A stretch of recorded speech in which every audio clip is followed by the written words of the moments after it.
चलिए आज की इस वीडियो में हम रिलेशन और फंक्शन को जानते हैं।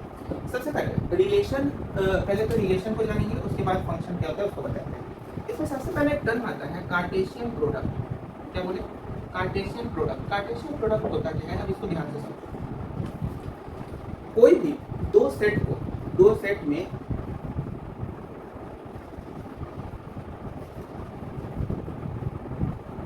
अब कार्टेशियन प्रोडक्ट क्या होता है इसको ध्यान से समझो। जैसे मेरे पास दो सेट है, एक सेट ए है, ये मानते हैं एक सेट है ए, और ये है एक सेट बी। ठीक, दो सेट है।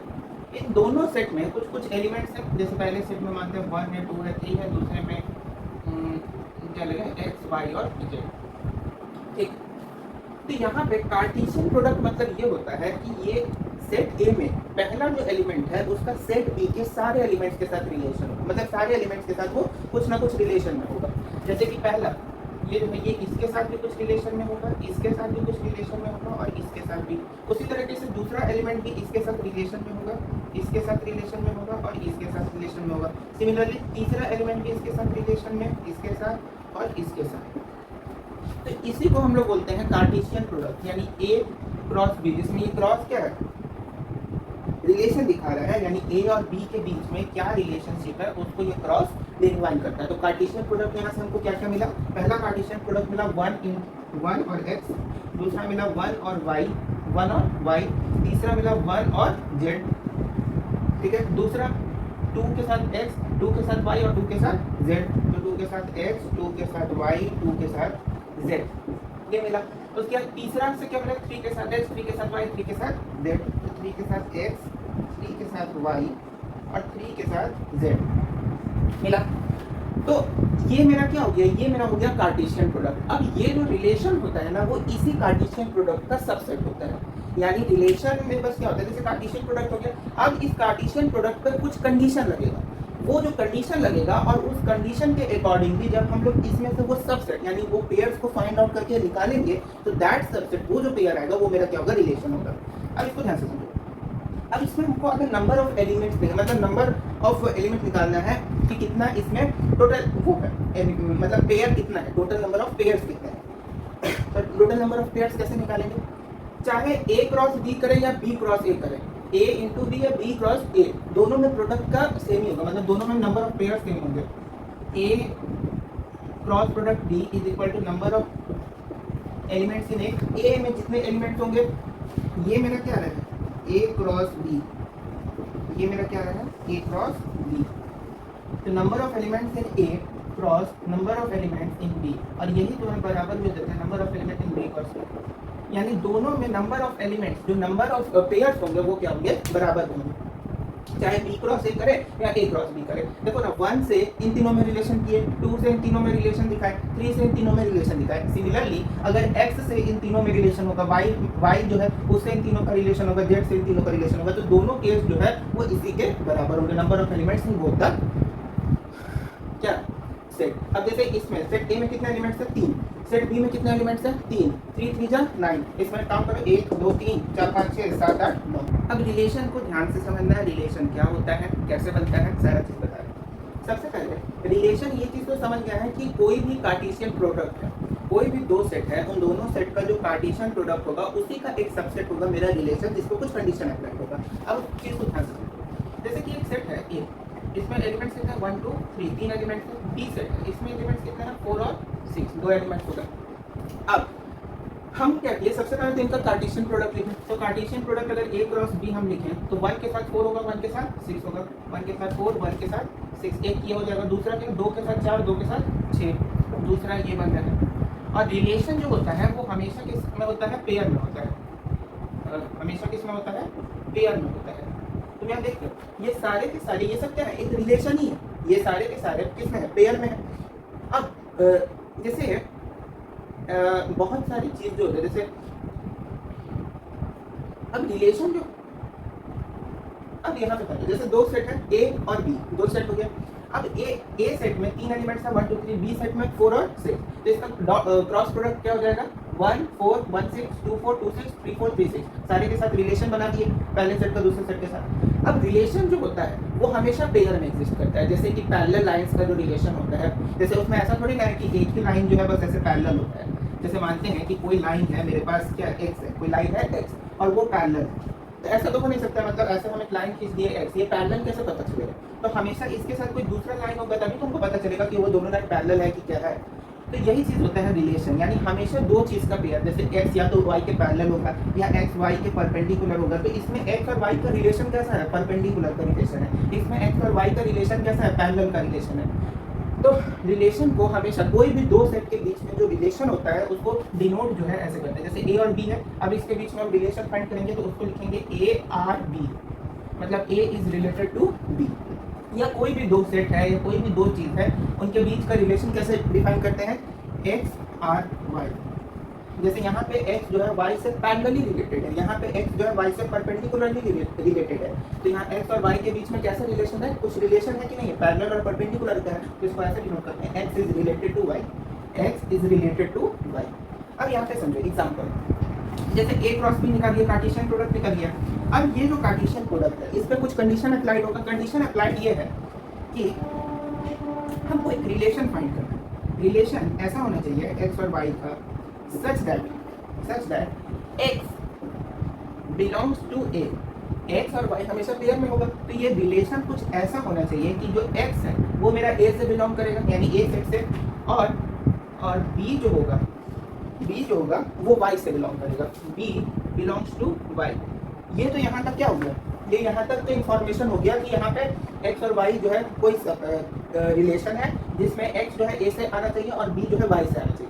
ये कंडीशन, दो कंडीशन। तीसरा कंडीशन एक लग सकता है जो कि एग्जैक्ट बताता है। अब यहाँ पे ये जो दो कंडीशन लगा कि पहला कंडीशन कि x जो है a से बिलोंग करना चाहिए, b जो है y से बिलोंग करना चाहिए, ये आपको केवल एक इन्फॉर्मेशन दिया कि मेरा जो x है, यानी ये वाला जो पोजीशन है वो a सबसेट में से कोई एक एलिमेंट का होना चाहिए और ये वाला जो पोजीशन है वो b सबसेट में से किसी एलिमेंट का होना चाहिए।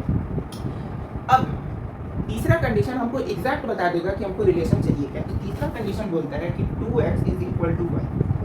मतलब रिलेशन में क्या क्या कंडीशन आया? पहला कंडीशन, दूसरा कंडीशन, तीसरा कंडीशन। पहला कंडीशन बोला कि x जो है a से आना चाहिए, दूसरा बोला b जो है y से आना चाहिए, और तीसरा कंडीशन बोला कि y जो है वो x का 2 टाइम्स होना चाहिए। y जो है वो x का कितना टाइम्स होना चाहिए?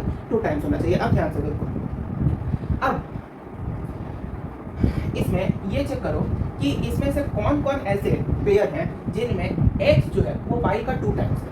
ऐसे पेयर्स को चेक करो कि x जो है y का 2 टाइम्स है, ऐसे कौन कौन से पेयर हैं। तो पहला पेयर हमको यहाँ पे ये दिख रहा है, क्योंकि x की जगह पे अगर 2 डालेंगे तो y जो है 4 होगा और x भी क्या हो जाएगा? 4 हो जाएगा। तो एक पेयर ये दिख रहा है क्या कि ये मेरा x है, ये मेरा y है, तो x की जगह पे 2 डालेंगे और y की जगह पे 4 डालेंगे तो दोनों बराबर हो जाएगा। तो पहला चीज दिखा। तो रिलेशन में रिलेशन कैसे लिखेंगे? रिलेशन ऐसा होगा, पहला रिलेशन मिला 2 4, और इसमें देखो x जो है वो a सबसेट से भी बिलोंग कर रहा है, a सेट से बिलोंग कर रहा है, और b जो है y सेट से बिलोंग कर रहा है। तो पहला रिलेशन फुलफिल, पहला मिल गया। दूसरा, अब दूसरे में हमको वो दिख रहा है, ये दूसरे में 3 जो है वो a से बिलोंग कर रहा है, 6 जो है वो b से बिलोंग कर रहा है, जो कि यहाँ बोला है, और 3 को अगर x की जगह पुट करें तो y का वैल्यू 6 आ जाएगा। तो एक ये चीज भी हमको दिख रहा है। तो एक रिलेशन क्या मेरा 3 और 6। तो ये मेरा बस 2 रिलेशन हमको दिखा, बाकी कोई इसमें नहीं दिख रहा है। तो मेरा रिलेशन क्या हो जाएगा? ये हो जाएगा मेरा रिलेशन।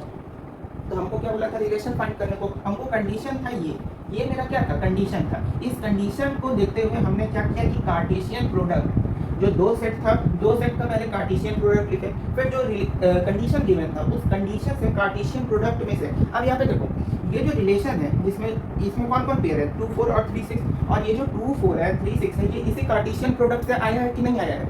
यहीं से हम बोले थे कि रिलेशन जो है वो हमेशा क्या होगा? एक सबसेट होगा ए क्रॉस बी का, यानी कार्टेशियन प्रोडक्ट का रिलेशन क्या होगा? हमेशा एक सबसेट होगा, क्योंकि ये 2 4 और 3 6 में इसी क्रॉस प्रोडक्ट, ये जो है कार्टेशियन प्रोडक्ट इसी में से आया है, तो रिलेशन भी क्या होगा? उसी का एक सबसेट होगा।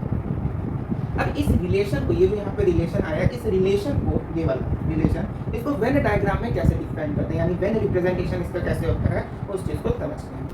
चलिए अब देखते हैं रिलेशन का वेन रिप्रेजेंटेशन। अब इसको हम उस एग्जांपल से समझा देते हैं। जैसे अच्छा दूसरा कोई एग्जांपल लेते हैं। जैसे ए एक सेट है मेरे पास 1 2 3 तीन एलिमेंट्स है, बी मेरे पास कोई सेट है जिसमें 1 8 और 27 ये है, ठीक। अब यहाँ पे ध्यान से देखो, यहाँ पे ध्यान से देखना। सबसे पहले हमको इसका क्रॉस प्रोडक्ट निकालने का जरूरत है? नहीं जरूरत, क्योंकि हमको नंबर ऑफ एलिमेंट्स पता है, इसमें 3 है, इसमें 3 है, 9 बनेगा। अच्छा, सबसे पहले मेरा रिलेशन के लिए कुछ ना कुछ कंडीशन जो है वो गिवन रहता है, तो x और y such that x belongs to a, y belongs to b and तीसरा कंडीशन है कि x cube is equal to 1। ये कुछ कंडीशन है। अब इससे मेरा रिलेशन क्या बनेगा, रिलेशन क्या बन सकता है, ध्यान से देखो। यहाँ पे क्रॉस प्रोडक्ट वैसे निकालने का जरूरत है, क्रॉस प्रोडक्ट हम इसीलिए निकालते हैं ताकि थोड़ा सा आसानी हो रिलेशन फाइंड आउट करने में, नहीं तो ऐसे भी हम लोग कर सकते हैं। कैसे देखो, रिलेशन जो x कहाँ से आना चाहिए, a से, y कहाँ से आना चाहिए, b से, तो इसमें मेरा तीनों हो जाएगा। अब इसमें देखो क्रॉस प्रोडक्ट अगर निकालें, क्रॉस प्रोडक्ट निकालते हैं। अच्छा, क्रॉस प्रोडक्ट को निकालेंगे, a क्रॉस b अगर फाइंड आउट करते हैं तो पहला क्या आएगा, 1 के साथ 1, 1 के साथ 8, 1 के साथ 27 पहला है। दूसरा क्या आएगा, 2 के साथ 1, 2 के साथ 8 और 2 के साथ 27 पहला दूसरा है। तीसरा क्या आएगा, 3 के साथ 1, 3 के साथ 8, 3 के साथ 27 दूसरा है। अब हमको ये क्रॉस प्रोडक्ट से निकलेगा, तो रिलेशन हम फाइंड करते हैं। रिलेशन क्या होगा, x जो है a से आना चाहिए, y जो है b से आना चाहिए, वो कॉमन है। थर्ड रिलेशन यानी आखिरी में जो देता है दैट इज इंपॉर्टेंट। बोला क्या है कि x का जो क्यूब होना चाहिए वो y के बराबर होना चाहिए। तो इसमें चेक करो, 1 का क्यूब क्या 1 के बराबर है, नहीं। 1 का क्यूब 8 के बराबर है, नहीं। 1 का क्यूब 27 के बराबर है, नहीं, तो पहला तो गया। 2 का क्यूब 1 के बराबर है, नहीं। 2 का क्यूब 8 के बराबर है, हाँ। 2 का क्यूब क्या होता है, 8 होता है, तो पहला कंडीशन हमको मिला। अच्छा, ये भी तो होगा 1 का क्यूब 1 के बराबर, तो 1 का क्यूब 1 के बराबर पहला चीज। दूसरा 2 का 8 के बराबर, सर ने बताइए ये गलती से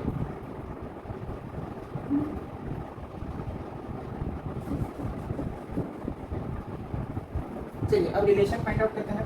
हमको रिलेशन में हमेशा ये चीज ध्यान रखना है, लास्ट में x का जो क्यूब होगा वो y के बराबर होगा। 1 का क्यूब 1 के बराबर होता है भाई।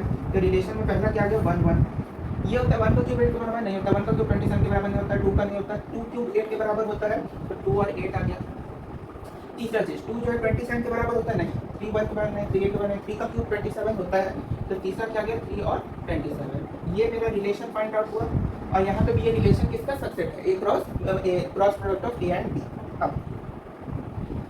अब इसको वेन डायग्राम में कैसे रिप्रेजेंट करेंगे इस रिलेशन को, वो रिलेशन में एक वेन डायग्राम में रिप्रेजेंट करने का तरीका होता है। ए जो है वो हमेशा या तो बी को मैप करेगा, या तो बी को मैप करेगा, इमेज करेगा, प्री इमेज करेगा, जो बोला प्री इमेज उल्टा हो जाता है। जैसे अगर 1 इज मैप्ड टू 2, जैसे 1 और 2 में अगर रिलेशन को वेन डायग्राम में दिखाना है तो उसको लिखते हैं 1 मैप्ड टू, ठीक है। और इमेज में कैसे बोलेंगे, 1 इमेज टू 2, लेकिन प्री इमेज में उल्टा हो जाता है। देखो बताते हैं, जैसे रिलेशन में हम लोग ऐसे लिखते हैं ए मैप, इसको बोलते हैं मैप बोलते हैं, या इमेज या प्री इमेज जो बोलते हैं। A mapped to B such that, इसका वेन रिप्रेजेंटेशन कैसे होगा। अब देखो ये मेरा रिलेशन है, तो रिलेशन को यहाँ पे रिलेशन लिख देते हैं 1 1 2 8 और 3 20। ये रिलेशन आ रहा है मेरे पास। अब इस रिलेशन को देखो वेन डायग्राम में कैसे रिप्रेजेंट करते हैं। पहला सेट ए हो गया, दूसरा सेट क्या हो गया, बी। ये मेरा ए है, ये मेरा बी है। ए में क्या क्या है, 1 2 3 1 2 3। बी में क्या है, 1 8 और 27, 1 8 और 27। अब 1 जो है, 1 किसके साथ रिलेशन में है, 1 के साथ, यानी इसमें इसको ऐसे दिखाते हैं 1 mapped to 1, 2 mapped to A. इसको बोलते हैं 1 is mapped to 1, 1 is mapped to 1। यहाँ मैप्ड की जगह पे इमेज भी लिख सकते हैं, यहाँ पे मैप्ड की जगह पे क्या लिख सकते हैं, इमेज भी लिख सकते हैं। अच्छा, इसको अगर उल्टा करके दिखाना हो, जैसे कि अगर लिखना हो कि 8, जैसे यहाँ पे तो लिख रहे हैं 1 is mapped to B 1, 2 is mapped to A, लेकिन अगर उल्टा हो, जैसे b जो है वो अगर ऐसे दिया, तो इसको फिर बोलते हैं b is pre image of A. समझ पा रहे हो, b क्या है, a का प्री इमेज है। जैसे यहाँ पे 1 का क्यूब 1 है, लेकिन यहाँ पे अगर लिखे कि 8 का क्यूब 2 है, तो ऐसा नहीं है, 8 का क्यूब 2 नहीं है, 8 जो है वो 2 का क्यूब है, तो इसको लिखेंगे 8 इज प्री इमेज ऑफ 2। लेकिन अगर 2 जो है वो 8 जैसे 2 से अगर 8 में, अगर 2 से 8 में रिलेशन दिखाना है तब तो ऐसे लिखना है 2 इज मैप्ड टू 8 या 2 इज इमेज टू 8, ठीक है। लेकिन अगर 8 से 2 में रिलेशन दिखाना है या 27 से 3 में रिलेशन दिखाना है तो उसको लिखेंगे 8 इज प्री इमेज ऑफ 2 या 27 इज प्री इमेज ऑफ 3। समझ में बताइए, तो 3 इज इमेज या मैप्ड टू 27। तो ये हो जाता है मेरा वेन रिप्रेजेंटेशन किसी भी रिलेशन का। पहले रिलेशन फाइंड करो, फिर उसके बाद सीधे मैप टू मैप, एक तरफ एलिमेंट लिखो, दूसरी तरफ एलिमेंट लिखो, दोनों सेट का और दोनों में रिलेशन सीधा सीधा दिखा दो। किस चीज़ का रिलेशन है, तो क्यूब का रिलेशन है। अब देखो डोमेन क्या होता है, रेंज क्या होता है और कोडोमेन क्या होता है। ये तीन जो है ना रिलेशन का तीन पिलर है, ये बहुत इंपॉर्टेंट चीज़ है, उसको ध्यान से समझना है। हमारे रिलेशन, जो भी रिलेशन गिवन होता है उस रिलेशन में कुछ कंडीशन होते हैं। उस रिलेशन में क्या होता है, कुछ कंडीशन होता है। जैसे x और y जो है दो पेयर में अगर कोई रिलेशन है, such that x belongs to a, y belongs to b। जैसे अभी हम लोग कंडीशन लिए थे कि x का क्यूब जो है वो y के बराबर है, ठीक।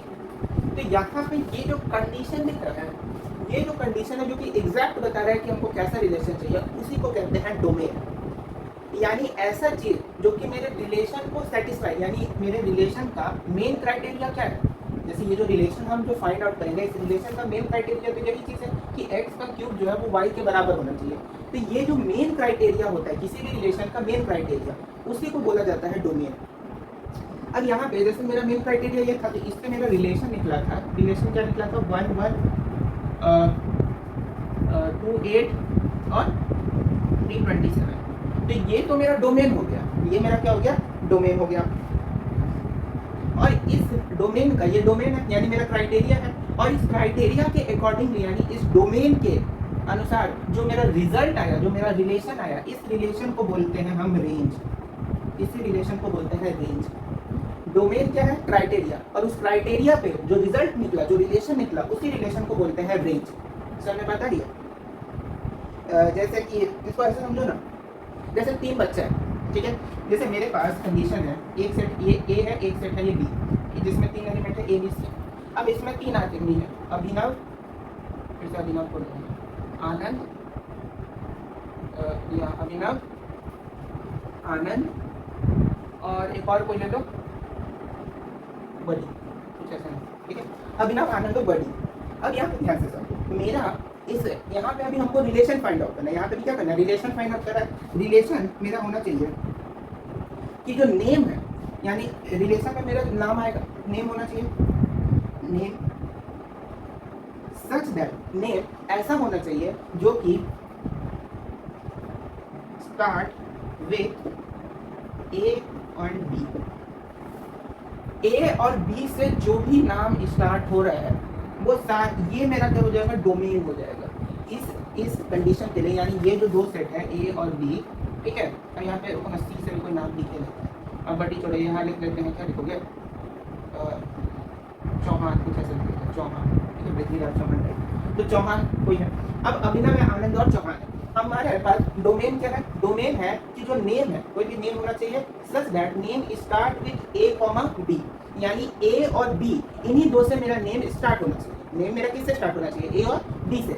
लेकिन यहाँ पे बी नाम का कोई दिख नहीं रहा है, यहाँ पे बी नाम का कोई दिख नहीं रहा है, तो मेरा कंडीशन केवल किस में आ रहा है, ए में। तो मेरा रेंज क्या हो जाएगा, इतना टर्म मेरा क्या हो गया, डोमेन। ये मेरा क्या हो गया, डोमेन। और इस डोमेन का जो रिजल्ट आया वो रेंज हो जाएगा। यानी रेंज क्या हो जाएगा, अभिनव और आनंद, अभिनव और आनंद। ये मेरा क्या हो जाएगा, रेंज हो जाएगा। ये मेरा क्या हो जाएगा, रेंज हो जाएगा। समझ में बताइए।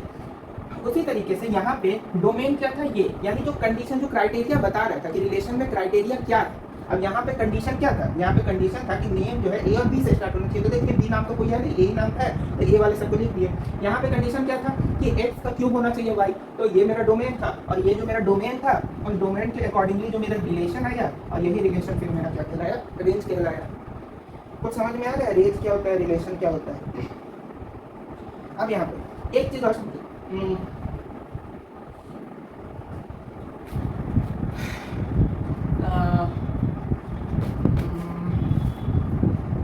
जैसे अगर कहीं पे कंडीशन गिवन है कि लिखा है 2/x, कुछ ऐसे लिखा हुआ, ठीक है, 2/x कुछ ऐसे लिखा हुआ है। अब इसका डोमेन क्या होगा और रेंज क्या होगा, इसका डोमेन क्या होगा और रेंज क्या होगा। तो डोमेन पहले निकाल लेते हैं, तभी हमको रेंज फाइंड आउट करने में आसानी होगा, क्योंकि डोमेन यानी क्राइटेरिया पता होगा तभी ना हम लोग उसका रिजल्ट फाइंड आउट करेंगे। जैसे हम बोले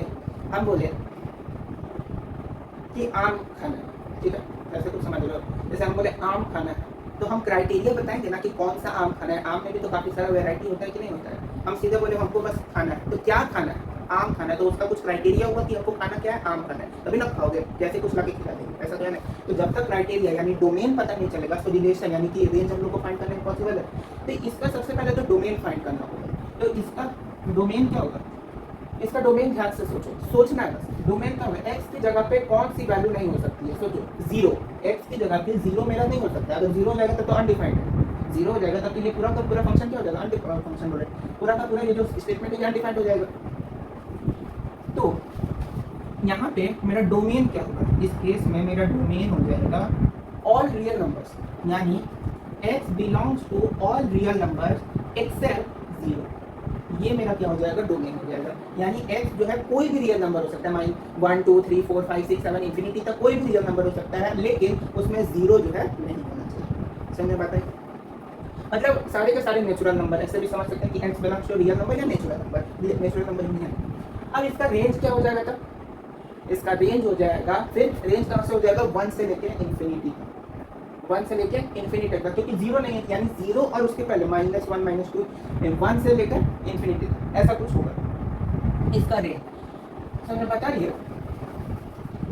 तो रेंज का भी यहाँ पे बात नहीं करेंगे, केवल अभी डोमेन जान लो पहले। तो ये एक क्वेश्चन समझ में आया। दूसरा क्वेश्चन जैसे दूसरा कंडीशन है रूट में y, रूट में y, तो इसका डोमेन क्या होगा, यानी इसको कौन कौन सा क्राइटेरिया फुलफिल कर रहा है। रूट के अंदर हमेशा ध्यान रखना है, रूट के अंदर निगेटिव वैल्यू कभी नहीं हो सकती है। तो रूट के अंदर निगेटिव वैल्यू नहीं होगा, मतलब कि सारा पॉजिटिव रियल नंबर्स होगा, जितने भी रियल नंबर्स होंगे सारे पॉजिटिव रियल नंबर्स रूट के अंदर हो सकते हैं, निगेटिव वाले नहीं होंगे। तो यहाँ पे x belongs to real number minus में निगेटिव, मतलब निगेटिव लिखे या मतलब यही होगा, डोमेन इसका यही होगा कि सारे के सारे रियल नंबर्स होंगे जिसमें से निगेटिव जो होगा उसको क्या कर देंगे, छाड़ देंगे। तो ये मेरा रूट के अंदर y का डोमेन पता चल गया। अच्छा, एक चीज होता है ये कोडोमेन। कोडोमेन क्या होता है, कोडोमेन जो होता है वो ऐसे समझ लो कि इस पे बस कंडीशन कोई एप्लीकेबल नहीं है। जैसे डोमेन जो है वो क्या है, क्राइटेरिया, और उस क्राइटेरिया का रिजल्ट क्या है, मेरा रेंज है, लेकिन कोड डोमेन पे कोई कंडीशन एप्लीकेबल नहीं है। जैसे यहाँ पे अगर इसका कोड डोमेन हम फाइंड आउट करें, इसका अगर कोड डोमेन फाइंड आउट करें, तो इसका कोड डोमेन जो है मतलब कैसे बताएं, इसका कोड डोमेन सारा हो जाएगा, यानी जितना क्रॉस प्रोडक्ट है, जैसे 1 1 1 1 2 1 8 1 27 जितना भी है वो सारा का फुल सारा इसमें कोड डोमेन हो जाएगा। अब जैसे यहाँ पे नेम क्या है, start with a, b, a और b से स्टार्ट हो रहा है, तो इसमें a और b से स्टार्ट हो रहा है, वो डोमेन, उसका रेंज ये है। तो इसका यहाँ का कोड डोमेन अगर निकालने को कोई बोले कि इसका कोड डोमेन फाइंड आउट करो, तो इसका कोड डोमेन हो जाएगा, कोड डोमेन ये सारा का सारा हो जाएगा, यानी जितना भी पॉसिबल आउटपुट है, जो भी आउटपुट है, जितना आउटपुट हो सकता है वो सारा हो जाएगा। मतलब कि यहाँ पे कोड डोमेन इसका अभिनव भी हो जाएगा, आनंद भी हो जाएगा और चौहान भी हो, ये सारे के सारे कर देंगे कोड डोमेन, यानी जितना भी अंदर में एलिमेंट्स है वो सारा का सारा दे दो, सारा क्या हो जाएगा, कोड डोमेन। तो यहाँ से ये तीनों चीज समझ में आया, डोमेन, रेंज और कोड डोमेन। डोमेन मतलब क्राइटेरिया, उस क्राइटेरिया के अकॉर्डिंगली जो रिजल्ट फाइंड हुआ दैट इज रेंज, और जिस पे क्राइटेरिया एप्लीकेबल ना हो उसको क्या बोलेंगे, कोड डोमेन। चलिए अब जानते हैं नंबर ऑफ रिलेशन और इनवर्स ऑफ रिलेशन क्या होता है। नंबर ऑफ रिलेशन और इनवर्स ऑफ रिलेशन को ध्यान से देखो। सबसे पहले नंबर ऑफ रिलेशन ये क्या होता है, कोई भी सेट है, जैसे एक सेट ये है, ठीक है, एक सेट ये है, एक सेट ये है, ये मेरे पास क्या है, सेट ए है, ये मेरे पास सेट बी। सपोज करते हैं कि सेट ए में टोटल नंबर ऑफ एलिमेंट्स हैं ए, मतलब सेट ए में टोटल नंबर ऑफ एलिमेंट्स कितना है, ए। Number of elements in set A is equal to small A, और number of elements in set B ये कितना है, स्मॉल बी, ठीक है।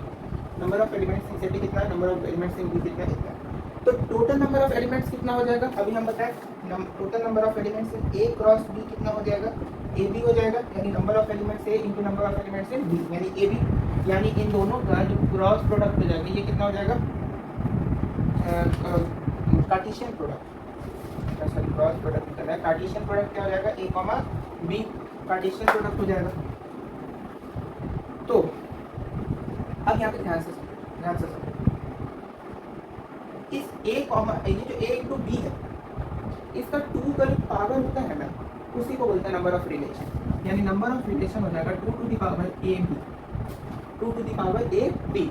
जैसे कि अगर सपोज करो कि मेरे पास एक सेट है ए, इस सेट में टोटल एलिमेंट्स कितना है, 1 है, 4 है, 6 है, 8 है, ठीक है, और बी है उसमें नंबर सेट कितना है, 2 है, 10 है, 5 है, 50 है, 2।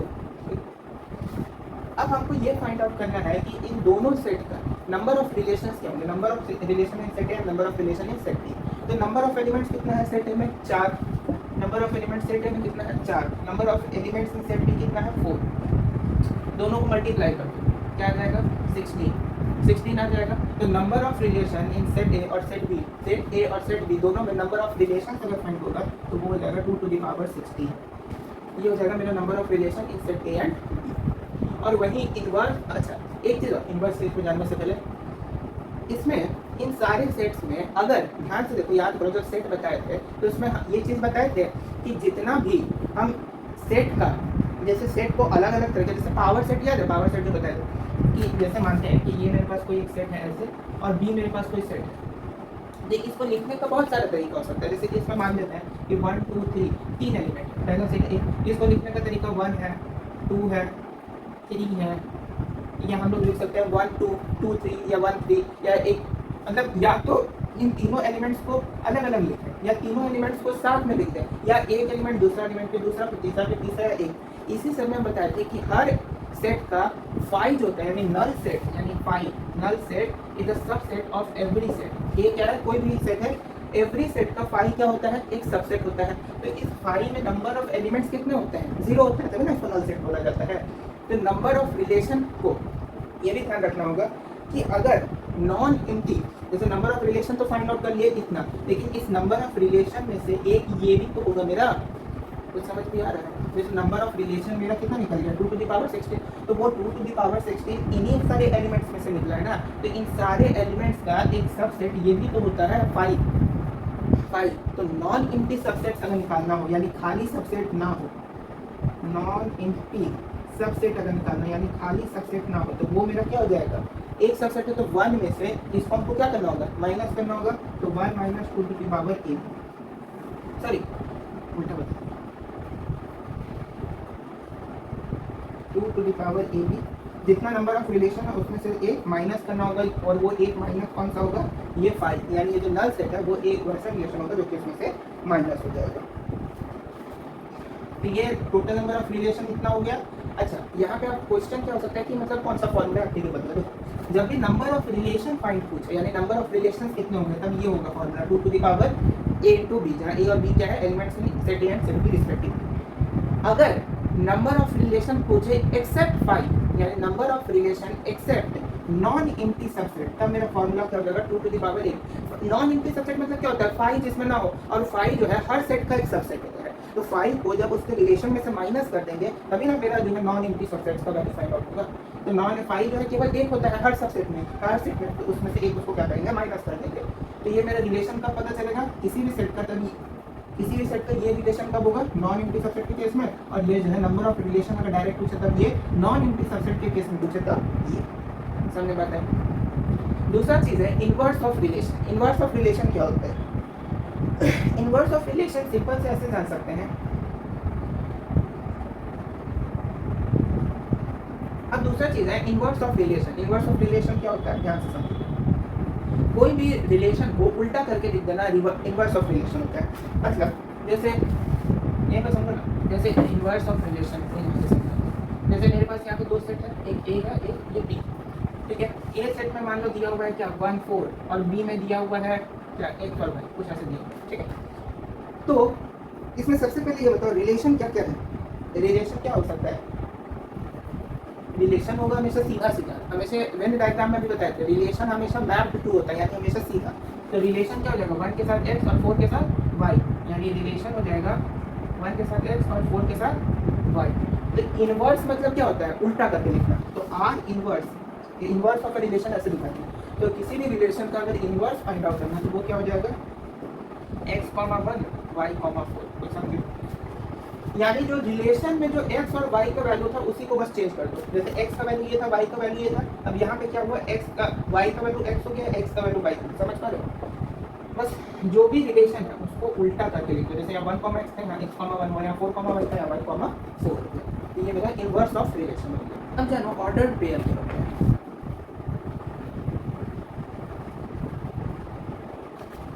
देखो ऑर्डर्ड पेयर हम बता दें। चलिए अब जानते हैं ऑर्डर्ड पेयर क्या होता है। ध्यान से सुनो। ऑर्डर पेयर एक ऐसा पेयर होता है जिसमें ऑर्डर इंपॉर्टेंट होता है। ऑर्डर क्या होता है मेरा, इंपॉर्टेंट होता है। इंपॉर्टेंट क्या होता है भाई मेरा, ऑर्डर मेरा इंपॉर्टेंट होता है। कैसे समझना, पहला चीज, जैसे अगर कहीं पे भी लिखा है a, b, तो इसका कतई मतलब नहीं होता है कि ये b, a के बराबर हो, ऐसा बात नहीं है। कहीं पे अगर लिखा हुआ है 2, 3, तो इसका कतई मतलब नहीं होता है कि ये 3, 2। कहीं पे लिखा है 6, 4, तो इसका कतई मतलब ये नहीं है कि ये जो है 4, 6 के बराबर होगा, ऐसा तो होता नहीं। तो इसी को बोला जाता है ऑर्डर्ड पेयर, जिसमें ऑर्डर इंपॉर्टेंट होता है।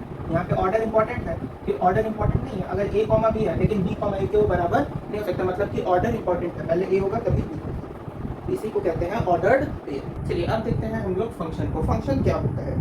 फंक्शन को हम लोग ऐसा बोल सकते हैं कि फंक्शन एक तरह से एक मशीन होती है, ठीक है। जैसे मशीन देखते हो, मशीन, कोई भी मशीन होती है, वॉशिंग मशीन, उसमें ऐसे कुछ इनपुट किए, कुछ मशीन जैसे लैपटॉप है या कंप्यूटर है, कंप्यूटर में हम लोग इनपुट करते हैं। सबसे अच्छा एग्जांपल है कैलकुलेटर। कैलकुलेटर में हम लोग इनपुट करते हैं अपना प्रॉब्लम और वो रिजल्ट दे देता है कैलकुलेट करके। तो कैलकुलेटर क्या किया, कैलकुलेट किया, तो कैलकुलेशन यहाँ पे कैलकुलेशन जो हुआ, कैलकुलेट जो हुआ वो क्या हुआ, फंक्शन हुआ। वो क्या हुआ, फंक्शन हुआ। यानी फंक्शन एक तरह से एक ऐसा डिवाइस होता है, एक ऐसा ऑपरेटर बोल सकते हैं, ऐसा चीज होता है जिसमें कुछ इनपुट दिए और उसमें से कुछ आउटपुट निकला। कुछ इनपुट दिए, उसमें से कुछ आउटपुट निकला, उसी को हम फंक्शन बोलते हैं। अब जैसे मैथमेटिक्स के तौर पर फंक्शन क्या हो सकता है, जैसे फंक्शन है कि y is equal to x by 4, कुछ ऐसे फंक्शन है, ठीक। y is equal to x by 4 या y is equal to 2x, ठीक। तो y is equal to 2x में हम y का कुछ वैल्यू डालेंगे, x का कुछ वैल्यू डालेंगे। यहाँ पे फंक्शनिंग क्या है, यहाँ पे एक चीज और देखना है, यहाँ पे फंक्शन होगा। ये मेरा क्या है, ये मेरा एक फंक्शन है जिसमें y में कुछ इनपुट हम डालेंगे, y में इनपुट डालेंगे और वो फंक्शनिंग होके x का वैल्यू एज एन आउटपुट देगा। वो x का वैल्यू क्या करेगा, एज एन आउटपुट देगा। हम y का वैल्यू इनपुट किए, x का वैल्यू आउटपुट दिया, या x का वैल्यू इनपुट किया, y का वैल्यू आउटपुट दिया। तो ये मेरा किसकी तरह ऐड कर रहा है, एज अ फंक्शन। फंक्शन की तरह ऐड कर रहा है। यहाँ पे एक चीज और देख सकते हैं कि y में और x में एक रिलेशन भी दिख रहा है हमको कि y जो है वो x का 2 टाइम्स है। ये रिलेशन भी तो दिखा रहा है, यहाँ से हमको एक रिलेशन भी दिख रहा है कि y is 2 times of x। y जो है x का कितना टाइम्स है, 2 टाइम्स है। ये रिलेशन भी दिख रहा है। तो यहाँ से हम कंक्लूड कर सकते हैं कि ऑल फंक्शंस आर रिलेशन। जितने भी फंक्शन होते हैं वो सारे के सारे रिलेशन हो सकते हैं, लेकिन जितने भी रिलेशन हैं वो फंक्शन होंगे ये जरूरी नहीं है। All the functions are relation but all the relations are functions is not possible. मतलब जितने भी रिलेशन है वो फंक्शन होंगे ऐसा जरूरी नहीं है। जितना भी फंक्शन है वो रिलेशन हो सकता है, लेकिन रिलेशन सारे फंक्शन होंगे ये जरूरी नहीं है। तो इसको अगर वेन रिप्रेजेंटेशन करना होगा इस सेंटेंस का कि all relation are function but all relation are function, all functions are relation but all relations are function, उसको वेन रिप्रेजेंटेशन कैसे होगा, ऐसे यहाँ लिखेंगे फंक्शन और ये लिखेंगे रिलेशन, कि सारा का सारा जो मेरा रिलेशन है वो फंक्शन हो सकता है, फंक्शन नहीं हो सकता है। देखो फंक्शन कहाँ लाई कर रहा है, फंक्शन जो है वो मेरा रिलेशन के अंदर है। तो जितना भी फंक्शन है वो रिलेशन हो सकता है, लेकिन सारा का सारा रिलेशन वो फंक्शन हो जाए वो तो जरूरी नहीं है। चलिए अब हम लोग जानते हैं कि हम लोग फंक्शन को आइडेंटिफाई कैसे करेंगे। जैसे सपोज करते हैं कि मेरे पास 2 सेट है, एक सेट ए है एक सेट बी है। सेट ए में हम एज्यूम करते हैं कि मेरे पास 3 एलिमेंट्स हैं और सेट बी में भी मेरे पास 3 एलिमेंट्स हैं, एक्स वाई जेड। तो फंक्शन होने के लिए every element of A is mapped to every element of set B. मतलब ए का बी के हर एलिमेंट के साथ मैपिंग होना चाहिए। जैसे पहला एलिमेंट, जैसे सेट ए का जो पहला एलिमेंट है वो सेट बी के पहले एलिमेंट के साथ मैप होना चाहिए। सेट बी ए का दूसरा एलिमेंट सेट बी के दूसरे एलिमेंट के साथ मैप होना चाहिए, तीसरा एलिमेंट इसके तीसरे एलिमेंट के साथ क्या होना चाहिए, मैप होना चाहिए। तो यहाँ पे 1 is mapped to x, 2 is mapped to y, 3 is mapped to z। तो पहला कंडीशन ये होगा। दूसरा कंडीशन फंक्शन नहीं होने के लिए, फंक्शन नहीं होने का, फंक्शन का सबसे बड़ा एडवांटेज ये होता है कि फंक्शन में अगर हम एक इनपुट डालें तो हमको एक ही आउटपुट मिलना चाहिए। फंक्शन में जैसे रिलेशन में क्या होता है, रिलेशन में हमको बहुत सारे रिलेशन, जैसे एक ही, हम यही चीज़ अभी बताएं कि जितने भी फंक्शन है वो रिलेशन हो सकते हैं, लेकिन सारे के सारे रिलेशन फंक्शन हो, ये जरूरी नहीं है। कैसे हमको पता चला, अब जैसे अभी हम y is equal to 2x लिखे थे, y is equal to 2x। अब इस y is equal to 2x पे हमको ये पता चल गया था कि इस पे हम y का जो जो वैल्यू डालेंगे, y का जो भी वैल्यू डालेंगे वो x आउटपुट तो एक ही वैल्यू आएगा। जैसे y का मान लो हम वैल्यू डालें 2, तो यहाँ पे आउटपुट हमको 5 तो मिलेगा नहीं, मतलब जैसे 2 का y की जगह पे अगर y इज इक्वल टू 2 डाले तो x का वैल्यू क्या आ जाएगा, x का वैल्यू 1 आएगा। y की जगह अगर 2 डाले तो x का वैल्यू क्या आया, 1 आया। तो यहाँ पे हमको x का कितना वैल्यू मिला, एक ही वैल्यू मिला, यानी एक जो है यहाँ पे एक हम इनपुट डालें, एक इनपुट डालें तो कितना वैल्यू आउटपुट में मिला, एक वैल्यू। उसी तरीके से मतलब एक वैल्यू इनपुट करेंगे तो एक ही वैल्यू आउटपुट मिलना चाहिए। अब अगर ऐसा हो रहा है कि जैसे मेरे पास यहाँ सेट A, सेट B है, सेट A है, सेट B है, सेट A में 1 2 3 है, इसमें x y और z है, ठीक है। तो अगर हम सेट A का पहला एलिमेंट सेट B के पहले एलिमेंट के साथ मैप है तब ठीक है, लेकिन सेट A का पहला एलिमेंट सेट B के दूसरे एलिमेंट के साथ भी मैप टू हो तो इस केस में ये फंक्शन नहीं होगा। क्यों नहीं फंक्शन होगा, क्योंकि यहाँ पे इनपुट में एक वैल्यू है और आउटपुट में हमको 2 वैल्यू मिलता है। ध्यान से देखो, फंक्शन होने के लिए क्या जरूरी है कि इनपुट अगर हम एक वैल्यू, जैसे इनपुट में अगर एक वैल्यू डाले हैं तो आउटपुट में भी एक ही वैल्यू आना चाहिए, लेकिन यहाँ इनपुट में एक वैल्यू डालने हैं, इनपुट में एक वैल्यू डाले हैं, आउटपुट में हमको कितना वैल्यू मिल रहा है, 2 वैल्यू मिल रहा है। तो ये मेरा फंक्शन के क्राइटेरिया को फुलफिल नहीं कर रहा है।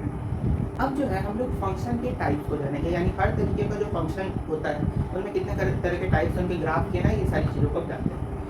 पहला हम लोग जानेंगे मॉडुलस फंक्शन। पहले बता दें ये इंपॉर्टेंट फंक्शन है मॉडुलस, इसको हम लोग जो है एब्सोल्यूट वैल्यू फंक्शन भी बोलते हैं, इसको एब्सोल्यूट वैल्यू फंक्शन भी बोलते हैं, एब्सोल्यूट वैल्यू फंक्शन। अब इसको ध्यान से समझो, मॉडुलस फंक्शन बोलता क्या है। मॉडुलस फंक्शन ये होता है कि ये हमेशा हमको एक पॉजिटिव रिजल्ट देगा। जैसे y का हम कुछ भी वैल्यू डालें, जैसे ये मेरा एक फंक्शन है, यहाँ पे मॉडुलस फंक्शन कौन है, ये वाला, ये मेरा मॉडुलस फंक्शन है। अब यहाँ पे मॉड का यही, मॉड जो होता है ना, मॉड बहुत अच्छा चीज़ होता है। मॉड क्या करता है, जितने भी निगेटिव चीज़ें हैं, जितनी भी गलत चीज़ है उन सबको सही करता है।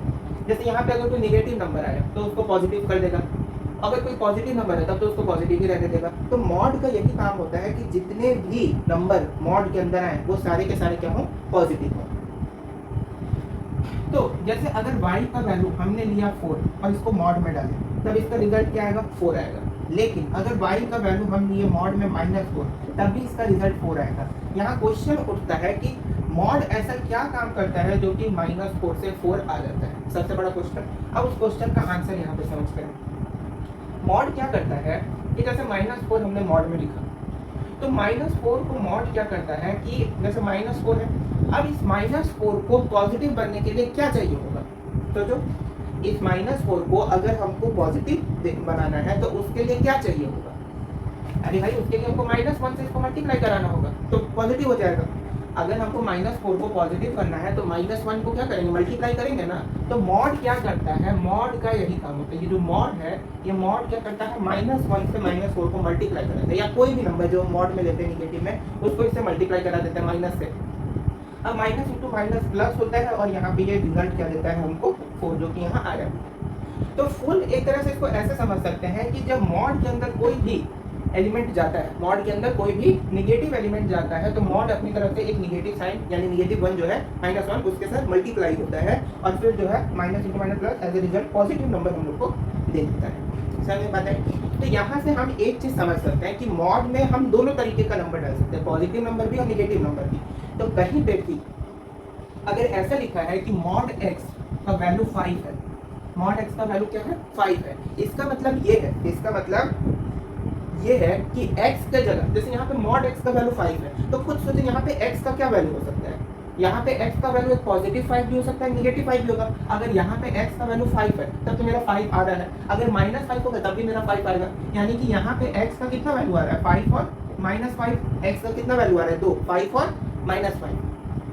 अगर कहीं आ जाए मॉड x का वैल्यू -8, मॉड x का वैल्यू -8, तो इसका मतलब ये होता है, इसका मतलब ये होता है कि x में कुछ नहीं, क्योंकि ये मेरा फंक्शन ही एक तरह से रॉन्ग कंसीडर कर सकते हैं। इस फंक्शन ही को पूरी तरीके से रॉन्ग कंसीडर किया जा सकता है, क्योंकि मॉड जो होगा वो हमेशा पॉजिटिव वैल्यू देगा। मॉड हमेशा क्या वैल्यू देगा, पॉजिटिव वैल्यू देगा। और यहाँ पे मॉड x का वैल्यू क्या आया है, -8, यानी कि ये फंक्शन पॉसिबल नहीं है। तो यहाँ पे x की जगह पे क्या हो जाएगा, 5, यानी कि कुछ नहीं, नील बटा सिंगल।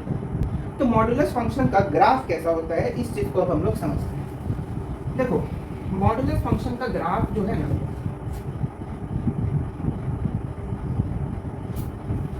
मॉडुलस फंक्शन का जो ग्राफ होता है वो हमेशा पॉजिटिव नंबर देता है। हमेशा क्या देता है, पॉजिटिव नंबर। तो ये चीज जान जाना है कि ऐसे ऐसे, ये तो जानते हो ना कि कोई भी दो चीज का रिजल्ट हमेशा एक रिजल्टेंट के तौर पे मिलता है। जैसे ये हम लोग जानते हैं कि ग्राफ जो होता है, ग्राफ में या तो उसके अंदर का जो ग्राफ बना है, अगर उस ग्राफ जो है पूरा एक मतलब कवर्ड ग्राफ है, कर्व्ड ग्राफ है, यानी कि पॉलीगॉन टाइप है, मतलब जैसे ऐसे अगर ग्राफ, तो इसमें हमको पता चल जाता है कि इसका ग्राफ जो है ये कुछ बताएगा, लेकिन ग्राफ के अंदर जो एरिया है वो हमको कुछ बताएगा। इतना तो समझते हो ना। तो ये मेरा पॉजिटिव y एक्सिस है, ये मेरा नेगेटिव y एक्सिस है, ये मेरा नेगेटिव x एक्सिस, ये भी मेरा पॉजिटिव y एक्सिस। अब यहाँ पे जैसे मॉड x का वैल्यू अगर हमको आया -5, ठीक है, सॉरी +5, मॉड x का वैल्यू क्या है, +5, तो इसका मतलब क्या होता है कि x का वैल्यू 5 भी हो सकता है और -5 भी हो सकता है। यहाँ पे अभी बताया है कि मॉड x का वैल्यू +5 आ रहा है, इसका मतलब क्या है कि x का वैल्यू 5 भी हो सकता है और -5 भी हो सकता है। अब यहाँ पे ध्यान से देखो, अगर हम इधर से चले तो यहाँ पे अगर ऐसे ये ड्रॉ, अगर इसको एज्यूम करते हैं कि ये जो लाइन है ये मेरा क्या दिखा रहा है, y = x, ये मेरा क्या दिखा रहा है, y = x, और इधर चले तो ये मेरा क्या दिखा रहा है, y = -x, क्योंकि यहाँ पे x किसमें होता है, नेगेटिव में होता है, नेगेटिव x एक्सिस है, तो यहाँ पे y का वैल्यू क्या रहा है, -x, और इसमें y का वैल्यू क्या रहा है, x। अच्छा, इन दोनों का जो रिजल्टेंट है, इन दोनों का रिजल्टेंट मतलब रिजल्टेंट बोले, इन ये ग्राफ ऐसे कुछ दिख रहा है क्या, जैसे ऐसे ग्राफ होता है, तो इसी ग्राफ को ऐसे टिल्ट करके कुछ समझ में आ रहा है। तो इसका जो ये निकल रहा है, ये कहाँ निकल रहा है, पॉजिटिव y एक्सिस, यानी कि यहाँ पे हमको पता चल रहा है कि हमेशा पॉजिटिव रिजल्ट देगा। हमेशा क्या देगा, चाहे y(x) हो या y-x हो, हमेशा कैसा रिजल्ट आएगा, पॉजिटिव रिजल्ट, क्योंकि पॉजिटिव y एक्सिस में है। ये हमेशा कैसा रिजल्ट देगा, पॉजिटिव रिजल्ट। तो यहीं से हमको ये मेरा किसका ग्राफ हो जाएगा, मॉडुलस फंक्शन का ग्राफ हो जाएगा। चलिए अब जो है हम लोग तीसरा फंक्शन गिफ को देखते हैं। गिफ होता क्या है, गिफ मतलब होता है ग्रेटेस्ट इंटीजर फंक्शन। क्या होता है, ग्रेटेस्ट इंटीजर फंक्शन। अच्छा, ये जो फंक्शन होता है ना, ये अपने नाम के एकदम अपोजिट होता है। जैसे ग्रेटेस्ट इंटीजर फंक्शन नाम लिया तो ये अपना वैल्यू जो है स्मॉल वैल्यू देता है। जैसे कि इसको ऐसे समझ सकते हैं, इसको शॉर्ट में हम लोग GIF भी बोलते हैं, ग्रेटेस्ट इंटीजर फंक्शन को शॉर्ट में GIF भी बोला जाता है। अब जैसे छोटा वैल्यू से मेरा मतलब ये है कि जैसे अगर लिखा है ना 6, ठीक है, ये ध्यान रखना है, साइन जो है GI, ये जो होता है ना बिग ब्रैकेट या स्क्वायर ब्रैकेट जो बोलते हैं, इसका मतलब ही होता है GIF फंक्शन, ठीक है। तो ये जो जैसे 6 है इस ब्रैकेट के अंदर, तो इसका रिजल्ट क्या आएगा, 6 ही आएगा। लेकिन अगर कहीं लिखा है ना जैसे 2.11, तो ग्रेटेस्ट इंटीजर फंक्शन का एकदम से याद रखना है कि अपोजिट वैल्यू देगा। अपोजिट यानी कि अपोजिट वैल्यू का मतलब स्मॉल वैल्यू देगा। कौन सा वैल्यू देगा, स्मॉल वैल्यू। तो जैसे 2.11 है तो इसका वैल्यू ये देगा 2। अगर लिखा है कहीं पे 3.6, इसका वैल्यू ये देगा 3। कुछ समझ पा रहे हो, 3.6 का इसका वैल्यू क्या दे देगा, 3। अगर लिखा हुआ है 6.99, कुछ ऐसे लिखा है, तो इसका वैल्यू ये दे देगा 6। यानी कि स्मॉलेस्ट वैल्यू जो है वो हम लोग को कौन देता है, GIF, यानी ग्रेटेस्ट इंटीजर फंक्शन। अगर नेगेटिव में बात करें तो नेगेटिव में जैसे कि लिखा हुआ है -1.6, तो इसका वैल्यू ये दे देगा 2, सॉरी -2। इसका वैल्यू क्या देगा, -2, क्योंकि -2 जो है नेगेटिव में, ध्यान रखना है नेगेटिव में माइनस जो होता है, जैसे निगेटिव में सबसे बड़ा नंबर होता है -1 और इन्फिनिटी सबसे स्मॉलेस्ट नंबर होता है निगेटिव के केस में, और पॉजिटिव के केस में 1 जो है वो स्मॉलेस्ट नंबर होता है और इन्फिनिटी लार्जेस्ट नंबर होता है। तो -1.6 इसका सबसे स्मॉलेस्ट वैल्यू क्या हो जाएगा -2, क्योंकि -1 सबसे छोटा है, उससे छोटा -1 सबसे बड़ा है, उससे छोटा क्या है -2, तो -1.6 का क्या आएगा रिजल्ट -2। उसी तरीके से जैसे लिखा हुआ है कि कहीं लिखा है -3.4, ठीक है, -3.4, तो इसका रिजल्ट क्या आ जाएगा, इसका रिजल्ट आएगा -4। क्यों आएगा, क्योंकि -3 से -3.4, -3 से छोटा कौन होता है, -4 होता है नेगेटिव के केस में, और वहीं अगर केवल लिखा रहता है 3.4 तो इसका रिजल्ट क्या आ जाता है 3। तो ये होता है ग्रेटेस्ट इंटीजर फंक्शन। इसका ग्राफ बात करें तो इसका ग्राफ जो है यहाँ पे भी समझा देते हैं। चलो अब ग्रेटेस्ट इंटीजर फंक्शन का ग्राफ ध्यान से समझना है कि ग्राफ कैसे प्लॉट किया जाता है। सबसे पहले एक चीज याद होगा कि जैसे अगर लिखा हुआ है 1.6, तो इसका मतलब क्या होगा, इसका ग्रेटेस्ट इंटीजर फंक्शन के अकॉर्डिंगली वैल्यू क्या आ जाएगा 1। अगर लिखा हुआ है 2.8 तो इसका वैल्यू क्या आ जाएगा 2। अगर लिखा हुआ है 4.5 तो इसका वैल्यू क्या आ जाएगा 4। यानी कि हम यहाँ पे एक चीज देख सकते हैं कि जो भी पॉइंट में आ रहा है, पॉइंट के शुरुआत में लेफ्ट साइड में जो भी वैल्यू है वो मेरा स्मॉलेस्ट वैल्यू होता है इन केस ऑफ पॉजिटिव। तो कितने लोग को यहाँ पे इंटरवल्स याद है, इंटरवल्स याद है, open interval, closed interval. Open interval होता था तो खाली रहती थी, खाली मतलब सर्कल जो है वो एम्प्टी रहता था, और क्लोज्ड इंटरवल होता था तो सर्कल जो है फिल्ड होता था। ऐसा वाला कुछ नंबर लाइन पे नहीं बनाते थे, ऐसे नंबर लाइन रहता था, ऐसे नंबर लाइन पे ये एम्प्टी होता था, यानी कि इसमें ए और बी को इंक्लूड नहीं करते थे।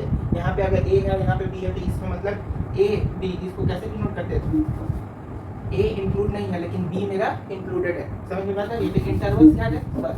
तो इंटरवल्स के बेसिस पे ही हम लोग को ग्रेटेस्ट इंटीजर फंक्शन का वैल्यू पुट करते जाना है। अब यहाँ पे ध्यान से सोचो, जैसे 1.6 लिखा हुआ है तो 1.6 का वैल्यू क्या है 1। यहाँ से एक चीज समझ पा रहे हो क्या, एक चीज समझ पा रहे हो कि 1.0 से लेकर 1.0 से लेकर 1.9, 1.0 से लेकर 1.9 का जो भी ग्रेटेस्ट इंटीजर फंक्शन का जो भी वैल्यू आएगा वो क्या आएगा 1। यानी कि 1 मेरा इंक्लूडेड रहेगा, 1 मेरा इंक्लूडेड रहेगा और एक्सक्लूडेड क्या रहेगा 2, क्योंकि इसी के बाद मेरा 2 शुरू हो जाता है तो 2 मेरा क्या रहेगा एक्सक्लूडेड। तो यहाँ से अगर हम ध्यान से देखें तो यहाँ पे मेरा, अब ध्यान से सोचो, यहाँ पे जैसे 1 जो है 1 मेरा 1 से लेकर 2 के बीच में जो भी वैल्यू आएगा ग्रेटेस्ट इंटीजर फंक्शन का उसका वैल्यू क्या है 1 आना है, तो 1 मेरा इंक्लूडेड रहेगा, 1 मेरा इंक्लूडेड रहेगा और 2 क्या रहेगा एक्सक्लूडेड रहेगा। अच्छा, फिर 2 से लेकर 3 के बीच में जो भी वैल्यू आएगा, जैसे 2.1 से लेकर 2.2 ऐसे चलते चलते 2.9 तक, उन सब का ग्रेटेस्ट इंटीजर फंक्शन क्या हो जाएगा 2। उन सब का ग्रेटेस्ट इंटीजर फंक्शन 2 होगा, यानी कि उस केस में मेरा 2 जो है वो इंक्लूडेड रहेगा, 2 जो है इंक्लूडेड रहेगा और एक्सक्लूडेड क्या रहेगा 3 मेरा क्या रहेगा एक्सक्लूडेड। सिमिलरली 3 से लेकर 4 तक के अगर फंक्शन में देखा जाए तो 3 मेरा इंक्लूडेड होगा और 4 क्या होगा एक्सक्लूडेड। तो 3 जो है वो मेरा इंक्लूडेड होगा और 4 मेरा क्या होगा एक्सक्लूडेड होगा। तो ग्रेटेस्ट इंटीजर फंक्शन का ग्राफ समझ में आ रहा है। अच्छा, उसी तरीके से जैसे यहाँ पे तो हम 1 का बात किए, अब 1 के पहले यानी 0.0 से लेकर 0.9 तक इनके बीच में जो भी ग्राफ वैल्यू आएगा वो क्या आएगा 0। इनके बीच में जो भी वैल्यू आएगा वो क्या आएगा 0 आएगा। तो यहाँ पे भी जो ये 0 है तो इसका ग्राफ क्या हो जाएगा 0 इंक्लूडेड होगा, 0 क्या होगा इंक्लूडेड और एक्सक्लूडेड क्या होगा 1 होगा। समझ में बात आ रही है हम क्या बताना चाह रहे हैं। अच्छा, अब अगर ये तो पॉजिटिव की तरफ ग्राफ देखिए, अब निगेटिव की तरफ देखो। निगेटिव में याद करो, निगेटिव में जैसे लिखा रहता था अगर -1.6, यहाँ इसी का वैल्यू लेके समझाना है। जैसे अगर लिखा रहता है -1.6 तो इसका मतलब -2। अगर लिखा हुआ है -2.8 तो इसका मतलब क्या होता है -3। अगर लिखा हुआ है -4.5 तो इसका वैल्यू क्या हो जाता है -5। ठीक है, ये बात समझ में आ रही है। अब इसी के बेसिस पे जैसे उसको किए थे बस सिमिलरली नीचे कर देना है। अब एक चीज बताओ, निगेटिव के केस में जो आगे वाला नंबर है वो मेरा आएगा ग्रेटेस्ट इंटीजर फंक्शन में। जैसे कि 0 -0.1 से लेके -0.1 से लेके -1.0 इसके बीच में देखो -0.1 से लेके -1.0 यानी यहाँ से लेके यहाँ तक के बीच में जो ग्रेटेस्ट इंटीजर फंक्शन वैल्यू होगा वो क्या हो जाएगा मेरा -1। वो मेरा -1 होगा कि नहीं होगा।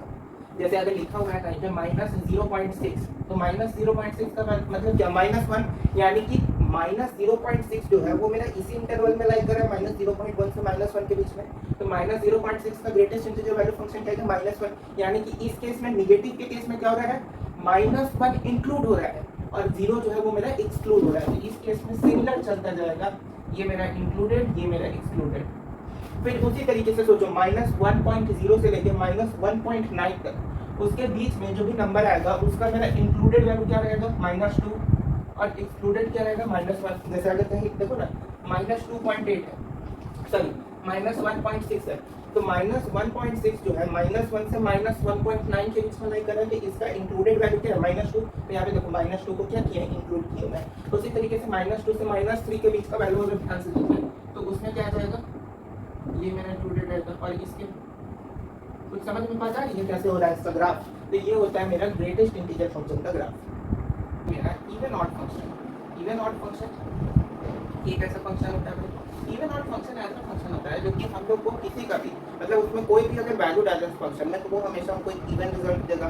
ऑड फंक्शन वैसा फंक्शन होता है कि अगर उसमें कोई भी किसी भी चीज़ का वैल्यू डाले, कोई भी नंबर डाले, तो वो हमेशा हमको ऑड रिजल्ट देगा। अब इवन फंक्शन होता कैसे है, अब इसको ध्यान से समझिए। जैसे कोई भी फंक्शन और अगर जैसे यहाँ पे x, तो फंक्शन किसका है, x का है। अगर यहाँ पे ये जो रिजल्ट है, ये जो x का ये जो है ये माइनस में आ जाए, ये किस में आ जाए, माइनस में, मतलब कुछ ऐसे f ऑफ माइनस x, तो ये मेरा क्या होगा, एक इवन फंक्शन। ये मेरा क्या होगा, इवन फंक्शन होगा। जैसे y is equal to F X, जो है हम एज्यूम किए कि y जो मतलब x टर्म में y का कोई एक फंक्शन है। तो जैसे अगर y का वैल्यू हम x स्क्वायर लेते हैं, ठीक है, y का वैल्यू क्या लिखते हैं, x स्क्वायर। तो x स्क्वायर को, ये जो x स्क्वायर है, इसको जब इसमें पुट करेंगे तो हमको यही वाला रिजल्ट मिल जाए, यानी पॉजिटिव रिजल्ट मिलना चाहिए। तो देखो x स्क्वायर को जब इसमें पुट करेंगे तो f of minus x square होगा, तो माइनस एक्स स्क्वायर यानी कि minus x into minus x. तो यहाँ से minus x square into minus x square क्या हो जाएगा, minus x into minus x plus x square हो जाएगा। तो यहाँ से हम देख सकते हैं कि हमको कैसा रिजल्ट मिल रहा है, पॉजिटिव रिजल्ट। तो ये मेरा कैसा फंक्शन होगा, इवन फंक्शन। इवन फंक्शन का जो ग्राफ होता है वो हमेशा y एक्सिस के सिमेट्रिक होता है, ध्यान रखना है। इवन फंक्शन का जैसे y है x, इवन फंक्शन का ग्राफ जो होगा वो हमेशा y एक्सिस के सिमेट्रिक होगा। मतलब कि इस ग्राफ को जब इस पे ऐसे कर्व करेंगे, जैसे इधर है ना, और इधर वाले को जब इस पे कर्व करेंगे तो दोनों एक दूसरे को ओवरलैप करेंगे। तो ये पहला क्या हो गया, इवन फंक्शन। दूसरा होता है मेरा ऑड फंक्शन। ऑड फंक्शन क्या होता है कि जैसे f ऑफ x, ठीक।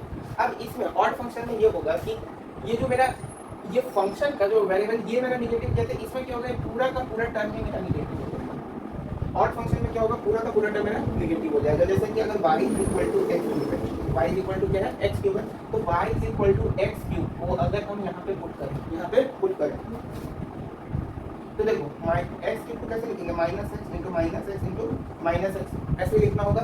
तो यहाँ पे अभ्यास लिखो, माइनस इंटू माइनस एक्स, तो ये minus into minus plus x square हो रहा है इंटू माइनस एक्स है, तो plus minus minus x cube. यानी कि ये जो मेरा पूरा टर्म है, ये जो मेरा पूरा टर्म है वो पूरा का पूरा टर्म ही मेरा क्या हो जा रहा है, निगेटिव हो जा रहा है। जिसके कारण ऑड फंक्शन के केस में ध्यान रखना है कि ये वाला जो ऑड फंक्शन में ये पूरा मेरा निगेटिव होता है, जबकि इवन फंक्शन में केवल जो टर्म है वो मेरा निगेटिव में जाता है।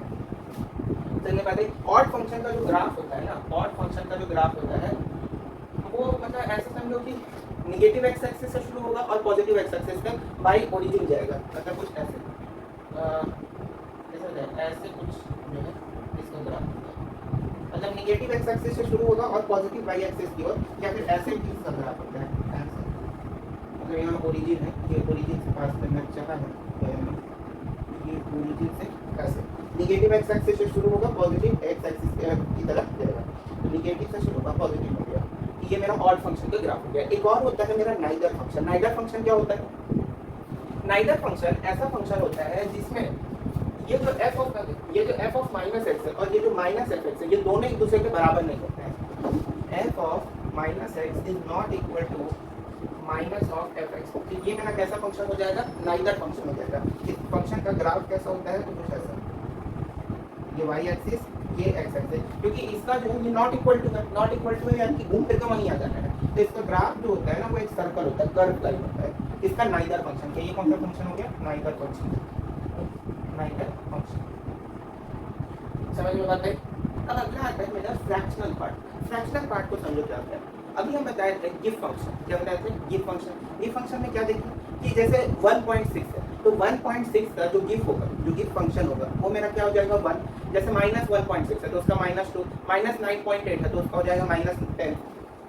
तो उसी तरीके से ये हमको बताता है कि जो गिव फंक्शन है वो कितना है। It tells how much then give, मतलब गिव कितना दे रहा है। जैसे लिखा हुआ है ना जैसे लिखा है 1.6 तो 1.6 मतलब क्या 0.6 मतलब 1 से कितना ज्यादा है या कितना कम है। जैसे देखते हैं कि स्मॉलेस्ट वैल्यू ये हम लोग को जनरली देता है, तो जैसे लिखा है ना 1.6 तो कितना एक तरह से कम है। जैसे अगर लिखा हुआ है -1.6 तो ये कितना कम है तो -2, समझ में बता दिए। तो यहाँ पे हम लोग को ये यही बात बताता है, ये जो देख रहे हो ना वैल्यू यही हमको फ्रैक्शनल पार्ट देता है। जैसे अगर कहीं लिखा हुआ है फ्रैक्शनल ऑफ 1.6 तो इसका मतलब होता है 0.6, यानी कि गिव का कितना तो 1.6 यानी 0.6, 1 से 0.6 टाइम्स ज्यादा। अगर कहीं लिखा हुआ है कि फ्रैक 0.3 तो इसका मतलब सॉरी 1.3 तो इसका मतलब क्या हो गया 0.3। कहीं लिखा है 1.8 तो इसका मतलब क्या हो गया 0.8। समझ में बता दिया। वहीं अगर कहीं लिखा है जैसे फ्रैक 3.6 तो इसका मतलब क्या हो जाएगा 3.6 यानी 0.6 टाइम 3 से कितना ज्यादा है 0.6 टाइम ज्यादा, मतलब 0 के टर्म में इसको लिखा जाएगा। हाँ इसमें एक चीज और ध्यान रखना है कि जैसे निगेटिव में जो वैल्यू होगा, निगेटिव में मेरा जो वैल्यू होगा वो अलग है। जैसे मैं लिखा ना -1.6 तो -1.6 इसका जो फ्रैक्शनल पार्ट फंक्शन होगा वो होगा 0.4। कैसे 0.4 हुआ देखो, -1.6 का मतलब क्या होता है -2, -1.6 का मतलब -2 तो एक देखो 2 से जैसे 1 जैसे 1.6 है -1.6 से इधर चलेंगे तो -2 से छोटा वैल्यू आएगा, तो इस -2 से छोटा वैल्यू है तो इसमें बड़ा वैल्यू कौन है -1.6, -1.6 बड़ा वैल्यू है। तो -1.6 में से -2 को हमको क्या करना होगा घटाना होगा। जैसे यहाँ पे पॉजिटिव के केस में क्या हो रहा था इंक्रीज कर रहा था, जैसे 1.6 में 0.6 टाइम 1 से ज्यादा है, तो निगेटिव के केस में -2 से 0.4 टाइम्स कम होगा मेरा -1.6, क्योंकि निगेटिव के केस में क्या हो जाता है उल्टा हो जाता है, पॉजिटिव के केस में बढ़ता जाता है जबकि निगेटिव के केस में घटता जाता है। इसीलिए फ्रैक्शनल पार्ट ऑफ -1.6 क्या होगा 0.4। एक चीज और इसमें ध्यान रखना है कि अगर लिखा है फ्रैक्शनल पार्ट ऑफ 2 मतलब 2 क्या मतलब कोई भी कांस्टेंट फंक्शन दिया पॉइंट में नहीं है, जैसे 2 3 5 ऐसे केवल दिया हुआ है, कहीं लिखा हुआ है केवल ऐसे 5 या केवल ऐसे 6, जैसे यहाँ पे लिखा है ना 1.6 1.3 1.8 तो ये पॉइंट में नहीं है केवल ऐसे, तो इसका जो है 0 हो जाता है, इसका क्या हो जाता है सीधे फ्रैक्शनल पार्ट फंक्शन 0 हो जाता है। समझ में बताइए। अब फ्रैक्शनल पार्ट फंक्शन में एक चीज ध्यान रखना है कि अगर ये मेरा फ्रैक्शनल पार्ट है, ये जो मेरा फ्रैक्शनल पार्ट है ये 0 के बराबर है या 0 से बड़ा है, जैसे 0.6 मेरा 0 से थोड़ा बड़ा है, 0.3 लगभग 0 से बड़ा है, 0.8 0 से बड़ा है, तो इन सारे फंक्शन का रेंज होगा। रेंज फ्रैक्शनल पार्ट फंक्शन में ध्यान रखना है कि जब भी fractional part greater than equal to 0 हो तभी उसी केस में मेरा रेंज जो है वो एक्सेप्टेबल, मतलब उसी केस में रेंज होगा नहीं तो नहीं होगा, ये चीज इसमें ध्यान रखना है। अब फ्रैक्शनल पार्ट फंक्शन का ग्राफ कैसा होता है उसको अब हम लोग समझते हैं। क्या से सोचो, अच्छा ग्राफ जो है ना बताने से अच्छा थोड़ा सा हम इसको बताते हैं, सोचते हैं। जैसे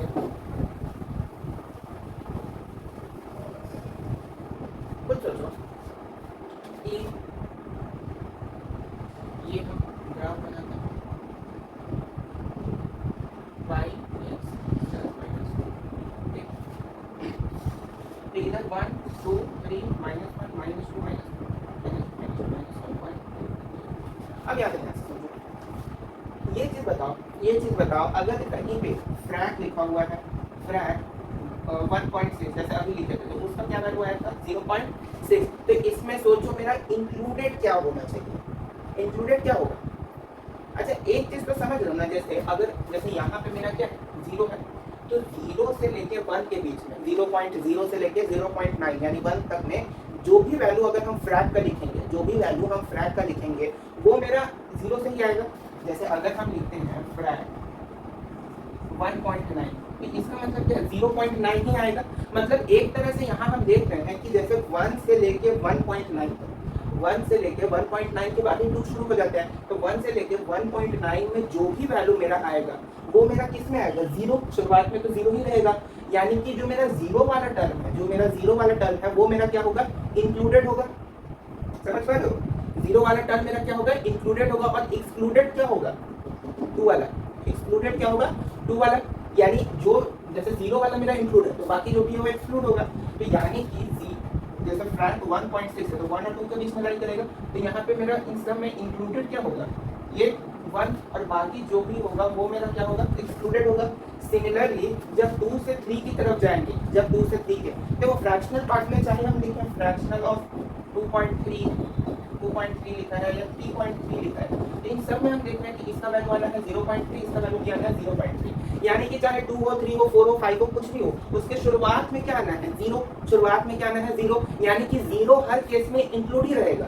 तो 0 जब हर केस में, तो यही वाला जो पॉजिटिव एक्स एक्सिस है ये मेरा 0 है, तो 0 हर केस में क्या रहेगा इंक्लूड, और बाकी सारा क्या रहेगा, बाकी सारा एक्सक्लूड रहेगा। तो ये हो जाएगा मेरा किसका ग्राफ, हाँ ये हो जाएगा मेरा पॉजिटिव एक्स एक्सिस की तरफ फ्रैक्शनल पार्ट फंक्शन का ग्राफ। समझ में बात आ रही है। उसी तरीके से सिमिलरली -1.6 का हमने क्या बताया 0.4, तो -1.6 कहाँ लाई करेगा, -1 से लेके -2 के बीच में, तो -1 से -2 के बीच में रहेगा, उस केस में भी इंक्लूडेड कौन है 0, यानी कि इसका जो चलेगा वो भी कैसा रहेगा ऐसा यहाँ। अच्छा -1 से -2 के बीच में लेते हैं, जैसे अगर वही वाला वैसे अगर अभी बताए थे, अगर हम लिखते हैं -2.7 तो -2.7 जो हम लिखे इसका फ्रैक्शनल पार्ट क्या हो जाएगा, तो जो -2.7 का फ्रैक्शनल पार्ट क्या हो जाएगा, देखो पहले तो इसका गिफ्ट सोचो, गिफ्ट क्या होगा -2.7 है, और माइनस के केस में छोटा कौन होता है, बढ़ने वाला संख्या, जैसे -2.7 है तो इसका सबसे स्मॉलेस्ट वैल्यू क्या होगा -3, तो हमको ये देखना है कि -2.7 -3 से कितना कम है, तो 0.3 टाइम्स है, ये मेरा इससे कितना कम है 0.3 है ना, तो 0.3 है, तो उस केस में भी शुरुआत में क्या आ रहा है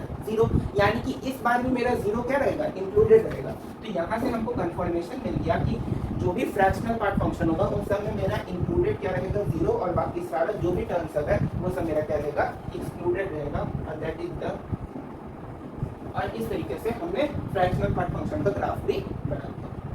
और इस सब में देखो तो 0 वाला टर्म सब मेरा क्या है इंक्लूडेड, क्योंकि 0 कहाँ पे है इसी एक्स एक्सिस पे है, तो वो सारा टर्म मेरा क्या है इंक्लूडेड है, बाकी सारा टर्म मेरा एक्सक्लूडेड है। देखो आइडेंटिटी फंक्शन और कांस्टेंट फंक्शन दोनों अलग अलग है, तो सबसे पहले आइडेंटिटी फंक्शन को समझो। आइडेंटिटी मतलब क्या होता है, पहचान, पहचान होता है। आइडेंटिटी मतलब क्या होता है, पहचान। तुम अपने आप को कहाँ पहचानते हो, मिरर के सामने, तो आइडेंटिटी फंक्शन को तुम ऐसे समझ लो मिरर, मिरर में क्या होता है एक तरफ जो है उसी का अपोजिट जो है दूसरी तरफ होगा, जैसे अगर इधर हम खड़े हैं, जैसे ये मिरर है, तो अगर हम यहाँ खड़े हैं तो सामने भी मिरर में हम ही दिखेंगे, ऐसा तो नहीं मेरा भाई दिखेगा, हम ही दिखेंगे।